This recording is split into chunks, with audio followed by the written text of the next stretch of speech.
نحمده ونصلي على ونسلم على رسوله الكريم اما بعد فاعوذ باللہ من الشیطان الرجیم بسم اللہ الرحمن الرحیم پڑھیے الصلاۃ والسلام علیک یا رسول اللہ وعلی آلک وصحابک یا حبیب اللہ الصلاۃ والسلام علیک یا نبی اللہ وعلی آلک وصحابک یا نور اللہ نویت سنت الاعتکاف۔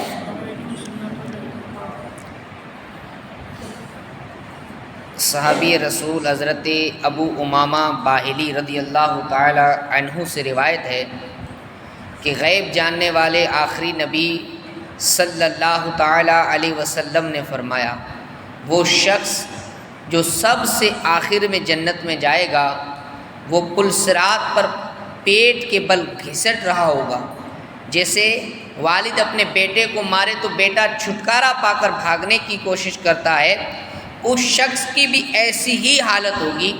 اس کے اعمال اس لائق نہ ہوں گے کہ وہ اسے پل صراط پر پار کروا دیں۔ وہ گنہگار جہنم کی پشت پر رکھے اندھیرے میں ڈوبے ہوئے تلوار سے تیز اور بال سے زیادہ باریک پل صراط پر گھسیٹتے ہوئے اپنے رب کریم کو پکارے گا، یا ربی بلغ بی الجنت ونجنی من النار، یعنی اے رب کریم مجھے جنت میں پہنچا، اے میرے رحمان و رحیم اللہ پاک مجھے جہنم سے نجات عطا فرما۔ میرے پیارے آقا علیہ الصلوۃ والتسلیم کے پیارے دیوانوں، اللہ پاک فرمائے گا، اے بندے اگر میں تجھے جہنم سے نجات بخشوں، جنت عطا کروں تو کیا تو اپنے گناہوں اور خطاؤں کا اقرار کر لے گا؟ بندہ عرض کرے گا، ہاں اے رب کریم تیری عزت و جلال کی قسم، اگر مجھے جہنم سے نجات مل جائے تو میں ضرور اپنے گناہوں کا اقرار کر لوں گا۔ چنانچہ اسے پل صراط سے بآسانی گزار دیا جائے گا۔ اب بندہ سوچے گا، اگر میں نے اپنے گناہوں کا اقرار کر لیا تو کہیں دوبارہ جہنم میں نہ ڈال دیا جاؤں، یہ ابھی جو ہے وہ سوچ میں ہوگا۔ ادھر اللہ پاک فرمائے گا، اے بندے اپنے گناہوں کا اقرار کر، میں تجھے بخش دوں گا، تجھے جنت عطا فرماؤں گا۔ بندہ کہے گا، نہیں مولا تیری عزت کی قسم میں نے تو کبھی کوئی گناہ نہیں کیا، نہ مجھ سے کوئی خطا ہوئی ہے۔ اللہ پاک فرمائے گا، اے بندے میرے پاس تیرے خلاف گواہ ہیں۔ بندہ گھبرا کر ادھر ادھر دیکھے گا، کوئی نظر نہیں آئے گا، عرض کرے گا، اے اللہ پاک کہاں گواہ کہاں ہیں؟ اب اللہ پاک کے حکم سے اس کی جلد بولے گی، یعنی اس کی چمڑی اس کے تمام صغیرہ گناہوں کا بیان کر دے گی۔ اب اسے معلوم ہوگا کہ چھٹکارا کی کوئی صورت نہیں ہے، چنانچہ اپنے گناہوں کا اقرار کرتے ہوئے عرض کرے گا، مولا تیرے عزت کی قسم میں نے کبیرہ گناہ بھی کیے ہیں۔ اللہ پاک فرمائے گا، میں جانتا ہوں تو سب گناہوں کا اقرار کرو، میں تجھے بخش دوں گا، تجھے جنت بھی عطا فرماؤں گا۔ پس بندہ اپنے تمام گناہوں کا اقرار کر لے گا، تب اسے جنت میں داخل کر دیا جائے گا۔ رسول محتشم فرماتے ہیں، یہ سب سے کم رتبہ جنتی ہوگا، سب سے کم رتبہ جنتی ہوگا۔ غور کیجیے گا، تمام گناہوں کا اقرار کرنا پڑے گا۔ کون؟ ذات باری تعالیٰ کے سامنے۔ اس وقت کیسی شرم محسوس ہوگی؟ انسان کے خلاف گواہ کون ہے؟ اس کی چمڑی اس کے خلاف گواہی دے گی۔ غور کیجیے گا میرے پیارے آقا علیہ الصلوۃ والتسلیم کے پیارے دیوانوں، اس گناہ کو رب کریم بخش دے گا۔ وہ گنہگار بندہ جو ہے، جس کو ابھی میں نے ایک آیت بیان کی، اللہ اس کو بخش دے گا، گناہوں کے باوجود جنت میں داخلہ عطا فرمائے گا۔ یقیناً یہ اس کی رحمت ہے، مگر غور کیجئے معاملہ کتنا دشوار ہے۔ روز قیامت بہانے نہ چلیں گے۔ آج تو زبان چلا کر دوسروں کی آنکھ میں دھول جھونک لیتے ہیں، الٹے پلٹے بہانے بنا کر دل بہلا لیتے ہیں، خود کو جھوٹی تسلی دے لیتے ہیں، مگر روز قیامت جب رب قہار کے حضور حاضری ہوگی، گناہوں سے لتڑا ہوا ایسا سیاہ اعمال نامہ ہاتھ میں تھما دیا جائے گا، اس وقت انکار کی کوئی صورت نہ رہے گی۔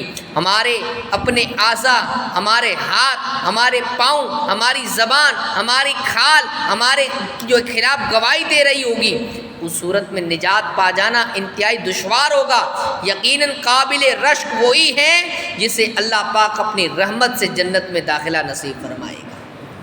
میرے پیارے آقا علیہ الصلوۃ والتسلیم کے پیارے دیوانوں، امام حسن بصری علیہ رحمہ فرماتے ہیں، تعجب اس بات پر نہیں کہ ہلاک ہونے والا ہلاک کیسے ہوا، تعجب اس بات پر ہے کہ نجات پانے والا نجات کیسے پا گیا۔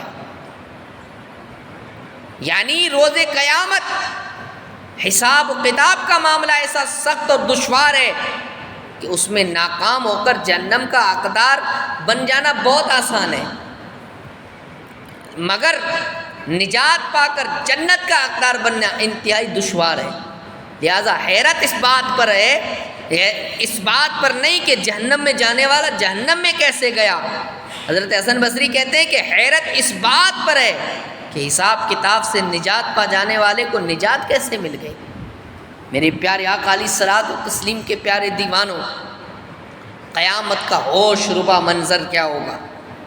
ہم دنیا میں تو آ گئے ہیں، مگر اب نجات کیسے ہوگی، ایک ایک عمل کا حساب کیسے دے پائیں گے۔ ہمارا اعمال نامہ ہمارے ہاتھوں میں تھما دیا جائے گا، اور ہمارا ہر چھوٹے سے چھوٹا، بڑے سے بڑا عمل اعمال نامے میں درج ہوگا۔ مجرم پکاریں گے، پکار کر کہیں گے یا لیتنی لم اوت کتابیہ ولم ادری ما حسابیہ، یا لیتہا کانت القاضیہ ما اغنی عنی مالیہ ہلک عنی سلطانیہ۔ کاش، کہیں گے اے کاش مجھے میرا نامہ اعمال نہ دیا جاتا اور میں نہ جانتا کہ میرا حساب کیا ہے۔ اے کاش دنیا کی موت ہی میرا کام تمام کر دینے والی ہو جاتی، میرا مال میرے کچھ کام نہ آیا، میرا سب زور جاتا رہا۔ حلق عنی سلطانیہ، میرا سب زور جاتا رہا۔ قرآن ہے، قرآن کی 29ویں پارے کا یہ میں نے سورہ الحاق کی میں نے آیت کریمہ آپ کے سامنے تلاوت کی۔ غور فرمائیے اس روز ہم کیسے حساب دے پائیں گے، مگر افسوس ہم نہیں ڈرتے، سستی کرتے ہیں، غفلت میں پڑتے ہیں، مال و دولت کی حرص، دنیوی عہدوں کی طلب اور نفس شیطان کے بہکاوے میں آ کر آخرت کو بھولتے اور گناہوں میں پڑتے بلکہ برائیوں میں پر اڑتے ہیں، توبہ سے بھاگتے ہیں، لوگوں سے بھلے ہی شرمائیں مگر رب رحمان سے حیا نہیں کرتے۔ لوگوں سے شرماتے لیکن اللہ سے حیا نہیں کرتے۔ کون انسان جو کھلم کھلا گناہ کرتا ہے تو جو ہے اگر کوئی چھپ کے بھی گناہ کرے وہ رب تو ہر جگہ پر حاضر و ناظر ہے۔ میرے پیارے آقا علیہ الصلوۃ والتسلیم کے پیارے دیوانوں، رات کے اندھیرے میں بندہ کمرے میں چھپ کر گناہوں کا بازار گرم کرتے ہیں، مگر یاد رکھیں روز قیامت ہمارا کوئی عمل چھپ نہیں پائے گا۔ ہر چھوٹے سے چھوٹا، بڑے سے بڑا عمل ہمارے سامنے کر دیا جائے گا۔ اللہ پاک فرماتا ہے فَمَن يَعْمَلْ مِثْقَالَ ذَرَّةٍ خَيْرًا يَرَهُ وَمَن يَعْمَلْ مِثْقَالَ ذَرَّةٍ شَرًّا يَرَهُ۔ تو جو ایک ذرہ بر بھلائی کرے گا وہ اسے دیکھے گا، اور جو ایک ذرہ بر برائی کرے گا اسے بھی دیکھے گا۔ ایک ذرے کے برابر کوئی نیکی کرے گا وہ اس کو دیکھے گا، ایک ذرے کے برابر برائی اس کو بھی دیکھے گا۔ حضرت لقمان حکیم علیہ رحمہ جو اللہ پاک کے نیک بندے ہیں، اللہ پاک نے آپ کو حکمت اور دانائی عطا فرمائی تھی، آپ نے اپنے بیٹے کو نصیحت فرمائی جس کا ذکر قرآن کریم میں ہے۔ آپ نے فرمایا یا بنی انہا ان تک مثقال حبۃ من خردل فتکن فی صخرۃ او فی السماوات او فی الارض یأتی بہ اللہ ان اللہ لطیف خبیر۔ اے میرے بیٹے، برائی اگر رائی کے دانے کے برابر ہو، پھر وہ پتھر کی چٹان میں ہو یا آسمان میں یا زمین میں، اللہ اسے لے آئے گا، بے شک اللہ ہر باریکی کا جاننے والا خبردار ہے۔ اگر ایک رائی کے دانے کے برابر برائی اگر کہیں بھی چھپ کے کی ہو، اگر وہ چٹانوں میں ہو یا آسمان ہو زمین میں ہو، لقمان حکیم نے اپنے بیٹے کو نصیحت کرتے ہوئے کہا اللہ وہ برائی لائے گا، وہ خبردار ہے۔ میرے پیارے آقا علیہ الصلوۃ والتسلیم کے پیارے دیوانوں، معلوم ہوا برائی چاہے کتنی چھوٹی ہو، کتنے ہی چھپا کر کی جائے، روز قیامت اللہ پاک اس برائی کو سامنے لے آئے گا۔ بے شک اللہ پاک ہر چھوٹی سی چھوٹی باریک بات کو جاننے والا خبردار ہے۔ میرے پیارے آقا علیہ الصلوۃ والتسلیم کے پیارے دیوانوں، ہمیشہ یاد رکھیے اللہ پاک نے ہمیں پیدا کر کے بالکل بے لگام نہیں چھوڑ دیا، اس دنیا میں ہماری سخت نگرانی کی جا رہی ہے۔ اول تو یہی کیا کم ہے کہ اللہ پاک دیکھ رہا ہے، رب دیکھ رہا ہے، اس سے بڑھ کر کے کیا بات ہے؟ جو شرم و حیا والے ہیں نا، ان کے لیے تو اللہ پاک کا دیکھنا ہی گناہ چھوڑنے کے لیے کافی ہے۔ پھر اس کے ساتھ ساتھ اور بھی گواہ ہیں جو ہمارے اعمال کی سخت نگرانی کر رہے ہیں۔ علماء اکرام فرماتے ہیں روز قیامت لوگوں پر 6 گواہ ہوں گے۔ پہلا گواہ زمین، یہ زمین جس پر ہم زندگی گزارتے ہیں نا، ہم زمین سے کسی قسم کی جھجک یا شرم محسوس نہیں کرتے، اس پر ہر جائز ناجائز کام کر گزرتے ہیں۔ آج یہ زمین ہماری کسی حرکت پر اپنے رد عمل کا اظہار نہیں کرتی، لیکن کل قیامت کے دن یہ زمین بھی ہمارے بارے میں گواہی دے گی۔ اللہ پاک قرآن کریم میں فرماتا ہے یومئذ تحدث اخبارہا، یومئذ تحدث اخبارہا، اس دن وہ اپنی خبریں بتائے گی۔ حضرت ابو ہریرہ رضی اللہ تعالیٰ عنہ فرماتے ہیں اللہ پاک کے آخری نبی صلی اللہ علیہ وسلم نے فرمایا، یہ آیت تلاوت فرمائی یومئذ تحدث اخبارہا، اور اس دن اپنی خبریں بتائے گی، اور فرمایا تم جانتے ہو اس زمین کی خبریں کیا ہیں؟ صحابہ اکرام نے عرض کی یا رسول اللہ صلی اللہ علیہ وسلم آپ زیادہ جانتے ہیں۔ پیارے آقا صلی اللہ علیہ وسلم نے فرمایا زمین کی خبریں یہ ہے کہ زمین ہر مرد عورت پر اس کے ان اعمال کی گواہی دے گی جو انہوں نے اس کی پیٹھ پر کیے، وہ کہے گی اس نے فلاں دن یہ عمل کیا، اس نے فلاں دن یہ عمل کیا، یہی اس کی خبریں ہیں۔ میرے پیارے آقا علیہ الصلوۃ والتسلیم کے پیارے دیوانوں، ایک بزرگ ہوئے حضرت ابو الملیح علیہ رحمہ، آپ کی عادت مبارکہ تھی کہ کہیں جاتے نا راستے میں ذکر اللہ کرتے، اللہ کا ذکر کرتے، کسی راستے میں جاتے تو اگر کبھی ذکر کرنا بھول جاتے تو واپس آ جاتے اور دوبارہ اسی راستے سے ذکر اللہ کرتے ہوئے گزرتے، اور فرمایا کرتے میں چاہتا ہوں کہ میں زمین کے جس حصے میں سے گزروں وہ قیامت کے دن میرے ذکر اللہ کی گواہی دے کہ میں نے اللہ کا ذکر کیا ہے۔ سبحان اللہ، ہمارے بزرگوں کے انداز کیسے پیارے تھے، یہ نیکیوں کے کتنے حریص تھے۔ ایک ہم ہیں کہ غفلت کا شکار رہتے ہیں، افسوس ایسے نادان بھی ہیں جو دوران سفر گناہوں میں مصروف رہتے ہیں، کار میں ہو، اپنی گاڑی میں ہو، ٹرین میں ہو، جہاز وغیرہ میں ہو، فلمیں ڈرامے دیکھتے اور گانے سنتے ہوئے ٹائم پاس کرتے ہیں، گلی کوچوں سے گزرتے ہوئے موبائل پر گانے سنتے ہیں یا گنگناتے ہوئے چلتے ہیں۔ ایسوں کو غور کرنا چاہیے کہ وہ زمین کو کس بات پر اپنا گواہ بنا رہے ہیں۔ پیارے نبی علیہ الصلوۃ والتسلیم نے فرمایا تحفظوا من الارض، یعنی زمین سے بچ کر رہا کرو۔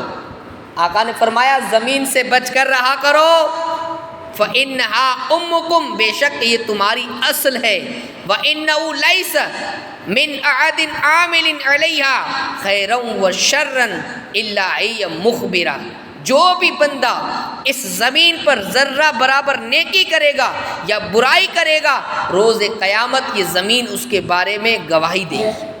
میرے پیارے آقا علیہ الصلوۃ والتسلیم کے پیارے دیوانوں، اب 1 نمبر زمین، دوسرے 2 اور 3 روز قیامت جو گواہ دوسرے میں نے بتائے تھے، دن اور رات، دن اور رات یہ بھی گواہ ہیں، دن اور رات بھی روز قیامت ہم پر گواہ ہوں گے۔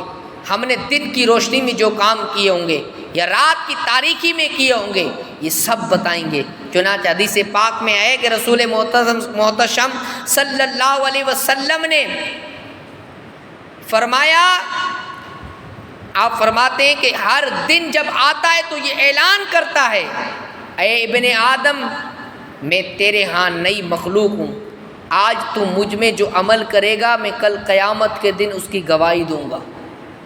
ہر دن یہ اعلان کرتا ہے، ہر آنے والا دن جو کرے گا میں قیامت کے دن گواہی دوں گا۔ تو مجھ میں نیکی کر تاکہ میں تیری نیکی کی گواہی دوں، میرے چلے جانے کے بعد تو کبھی مجھے نہ دیکھ سکے گا۔ رسول ذیشان صلی اللہ علیہ وسلم نے مزید فرمایا، رات جب آتی ہے وہ بھی یوں ہی اعلان کرتی ہے، یعنی رات اور دن کہتے ہیں کہ ہم پھر پلٹ کر کے نہیں آئیں گے، جو بھی تو کرے گا وہ جو ہے ہم قیامت کے دن گواہی دیں کہ تو نیکی کرتا کہ ہم نیکی کی گواہی دیں۔ میرے پیارے آقا علیہ الصلوۃ والتسلیم کے پیارے دیوانوں، چوتھے گواہ کرامن کاتبین ہیں۔ روز قیامت ہم پر چوتھا گواہ جو ہے ہمارے اعمال لکھنے والے فرشتے کرامن کاتبین ہوں گے۔ اللہ پاک فرماتا ہے وَإِنَّ عَلَيْكُمْ لَحَافِظِينَ کِرَامًا کاتبین یعلمون ما تفعلون، بے شک تم پر ضرور کچھ نگہبان مقرر ہیں، معزز لکھنے والے، وہ جانتے ہیں جو کچھ تم کرتے ہو۔ غیب جاننے والے آخری نبی صلی اللہ علیہ وسلم نے فرمایا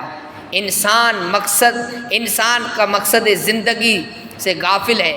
جب اللہ پاک کسی انسان کی پیدائش کا ارادہ فرماتا ہے تو فرشتے کو حکم دیتا ہے اس کا رزق، اس کی موت کا وقت لکھ، فرشتہ لکھتا ہے، چلا جاتا ہے۔ پھر ایک فرشتہ مقرر کیا جاتا ہے جو اس کی پیدائش تک حفاظت کرتا ہے۔ پھر جب انسان پیدا ہوتا ہے تو 2 فرشتے اس کے ساتھ مقرر کر دیے جاتے ہیں جو موت تک اس کی نیکیاں اور گناہ لکھتے رہتے ہیں۔ پھر جب انسان کی موت کا وقت آتا ہے تو فرشتے آسمانوں کی طرف چلے جاتے ہیں۔ پھر جب قیامت قائم ہوگی تو یہ فرشتے بندے کے پاس پہنچیں گے اور اس کا اعمال نامہ اس کے گلے میں ڈال دیں گے۔ ایک فرشتہ اسے ہانکتے ہوئے میدان محشر میں لے جائے گا اور دوسرا فرشتہ اس پر گواہی دے گا۔ میرے پیارے آقا علیہ الصلوۃ والتسلیم کے پیارے دیوانوں، 5واں گواہ اعمال نامہ ہے۔